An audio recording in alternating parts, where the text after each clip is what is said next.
자, 블룸버그 통신의 보도인데요. KF-21, UAE 150억 달러 협상이 본격화됐다. 그리고 한국의 방산 이 섹터가 수출에 탄력을 붓고 있다라는 내용입니다. 함께 보겠습니다. 자, 한국의 이 중동 방산 시장을 향해서 본격적으로 지금 발걸음을 내딛고 있는 모습인데요. UAE가 한국산 KF-21 이 전투기에 높은 관심을 보이면서 150억 달러, 엄청난 돈이죠.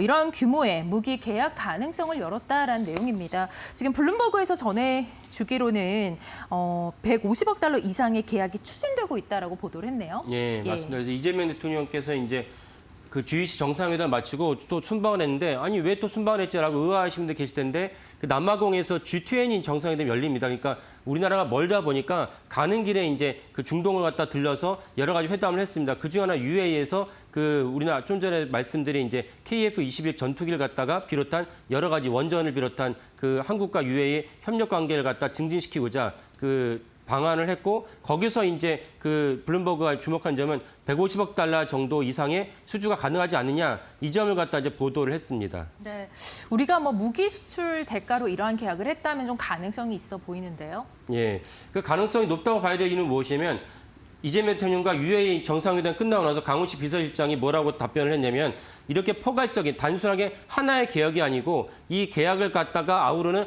포괄적 가치사, 생태계를 갖다가 구축하면 우리 방산업체들이 150달러 이상을 수주할 수 있다. 그러니까 사실은 이 점이 중요하죠. 하나의 생태계를 갖다가 UAE랑 우리가 같이 논의를 해서 그걸 갖다 같이 하기로 합의했다. 그러니까 추진한다는 것이 아니고 합의했다는 것입니다. 합의했다는 것은 생태계를 갖다가 구축하기로 합의했다면 150억 달러의 가장 핵심이 되는 KF-21 전투기를 갖다가 UAE에 수출한 것이 가능성이 높다고 여겨지는 것이 타당하다고 봅니다. 네, UAE가 미국과도 이 전투기 협상을 했지만 좀 마찰이 있어서 아직까지 성사가 되진 않았죠. 예. 그러니까 KF-21을 갖다가 UAE가 수입하기로 한 중요한 맥락 중 하나 무엇이냐면 그 전에 이미 미국 전투기를 수입하기 위해서 미국과 같이 협상을 했습니다. 전투기 같은 이제 국방의 중요한 물자는 어떤 기업 대 기업 간의 거래로만 끝나지 않고 양국의 수뇌부 정상들이 만나서 이건 외교 안보에 직결한 사안이기 때문에 지금 외교 안보에 그 최고의 수뇌부가 만나서 최종적으로 정상끼리 사인을 해야 됩니다. 그 사이에서 미국이 이제 그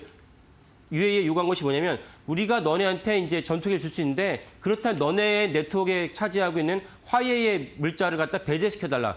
화웨이 물을 싫어하는 이유는 무엇이냐면 많은 분들 아시겠지만 사실 트럼프 정부 시절부터 화웨이가 네트워크 장비가 미국에서 스파이웨어 역할을 한다. 그 외교안보 기밀 문서를 빼나간다. 정보를 빼나간다는 지적이 있었습니다. 그래서 미국이 화웨이를 되게 싫어하는데 UAE에 이제 화웨이가 이미 들어가 있으니까 화웨이 네트워크 장비를 너네가 빼면은 우리가 너네 전투에 납품한 거를 고려해보겠다. 이렇게 협상하고 있다가 UAE가 거부를 한 것이죠. 거부를 했으니까 그 UAE는 전투기가 필요하고 그 틈을 타고 우리가 KF-21 수출을 갖다가 그 성사시키려고 노력을 했습니다. 네, 결국은 이제 근본적인 원인은 미중 마찰이었네요.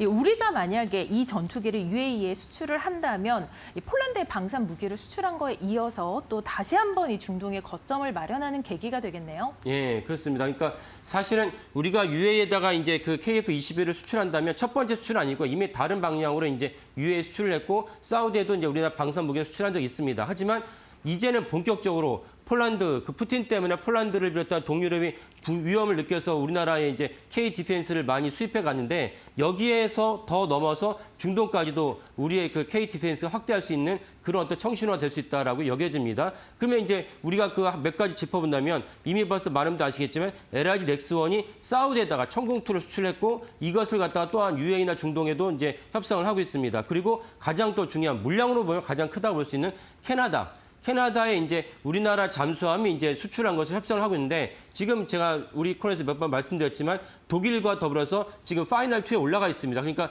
독일을 제친다면 우리나라가 캐나다에 80조 원입니다. 엄청난 물량입니다. 이거 잠수함뿐만 아니라 잠수함 이후에 여러 가지 물량을 갖다가 추가로 이렇게 넣어야 되는데 다 합쳤을 때 80조 원이라는 엄청난 물량을 갖다 우리가 가지게 된다면 우리 한번 K-디펜스의 또 다른 어떤 그 점프를 될 것이고 그다음에 이제 하나 같은 경우는 이제 K9 자주포도 되게 성능이 뛰어납니다. 이런 방식으로 한다면 결국 이제 우리가 봤을 때 지금은 세계 10위권의 이제 방산 수출국이지만 나중에 27년이 됐을 때는 세계 4위권으로 도약할 수 있는 중요한 어떤 디딤돌이 된다라고 여겨집니다. 네, 좋습니다.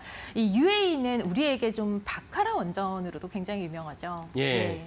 그러니까 사실 UAE가 이명박 정부 시절에 이게 되느냐 되지 않느냐 가지고 논란이 있었지만 결국 이명박 대통령의 가장 강력한 강점이랄 수 있는 세일즈 외교에서 성공했던 것이 UAE의 이제 바라카 원전이었습니다. 원전을 갖다가 성공 잘 수행을 하면서 그랬기 때문에 이제 작년에 이어서 올해 이제 이었던 체코 원전의 수주도 가능했다고 여겨집니다. 체코 원전의 가장 큰 중요한 상징은 무엇이냐면 체코 원전의 유럽의 한복판에 우리랑 경쟁 상대인 프랑스를 이기고 우리가 체코 원전을 갖다 수주했던 것입니다. 그래서 UAE 원전이 되게 중요한 것인데 UAE 원전의 또 다른 중요한 점은 UAE 스스로도 우리가 수출한 그 바라카 원전에서 자부심이 크다는 것입니다. 얼마나 자부심이 크다면 당연히 중동이니까 중동은 이제 석유가 많고 원유가 많기 때문에 원전이 왜 중요하냐라고 여길 수 있지만 중동에 있는 많은 수뇌들도 차세대 자신의 국가의 미래를 생각하면 언제까지 석유만 기대해서 우리가 국가를 경영하겠느냐 그런 관점에서 원전을 지으려 했고 UAE가 첫 번째 지으면서 성공적으로 운영하다 보니까 UAE 자부심이 어떤 식으로 표출됐냐 UAE가 갖고 있던 화폐에다가 바라카 원전을 갖다가 집어넣습니다. 지금 화면에 보신 대로 이것인데요.